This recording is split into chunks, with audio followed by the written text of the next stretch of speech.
Welcome to my channel. ఈరోజు మన ఛానల్లో బొరుగుల తర్వాత చూపించబోతున్నానండి. దానికి కావాల్సిన పదార్థాలు ఇలా బొరుగులను ఒక గిన్నెలో నీళ్లు పోసి నానబెట్టుకోవాలండి. ఒక అరగంట సేపు నానబెట్టుకున్న తర్వాత ఒక కడాయి తీసుకొని అందులోకి నూనె వేసి జీలకర్ర ఆవాలు వేసి వేయించుకోవాలి.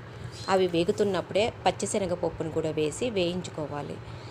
పచ్చిశనగపప్పు వేగిన తర్వాత కరివేపాకు వేసి వేయించుకోవాలి. తర్వాత ఉల్లిపాయ ముక్కల్ని వేసి ఇలా వేయించుకోవాలి. ఉల్లిపాయ ముక్కలు వేగుతున్నప్పుడే టమోటా ముక్కల్ని కూడా సన్నగా తరిగి వేసి వేయించుకోవాలి. ఇవి వేగుతున్నప్పుడు దీనికి తగినంత ఉప్పుని వేసి మనం క్వాంటిటీని బట్టి ఉప్పు వేసుకోవాలండి. ఇలా ఉప్పు వేసి కలబెట్టుకోవాలి. తర్వాత పసుపును కూడా వేసుకోవాలి. ఇలా పసుపును వేసి తర్వాత కారము తగినంతగా వేసుకొని కలుపుకోవాలి.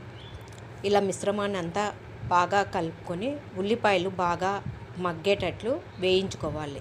తర్వాత ఇలా మగ్గిన దానిలోకి నీళ్ళల్లో నానబెట్టిన బొరుగులను మొత్తం పిండి వేసుకొని ఇలా వేసుకోవాలి. ఇలా బొరుగులను వేసి అంతా కలుపుకుంటూ మగ్గనిచ్చుకోవాలండి. ఇలా మగ్గుతున్నప్పుడు చాలా బాగా నెమ్మదిగా మగ్గనిచ్చుకోవాలి. ఇలా మగ్గిన బొరుగుల మీద కొత్తిమీర చల్లుకోవాలండి. ఇవి రాయలసీమ స్పెషల్ అండి, చాలా బాగుంటుంది. కొంచెం నిమ్మకాయను కూడా కలుపుకోవాలండి.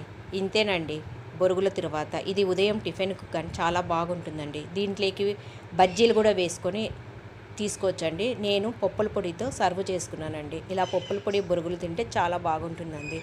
మీరు కూడా చేసుకోండి. దీనిని పర్మల్ అంటారు, బొరుగులు కూడా అంటారండి.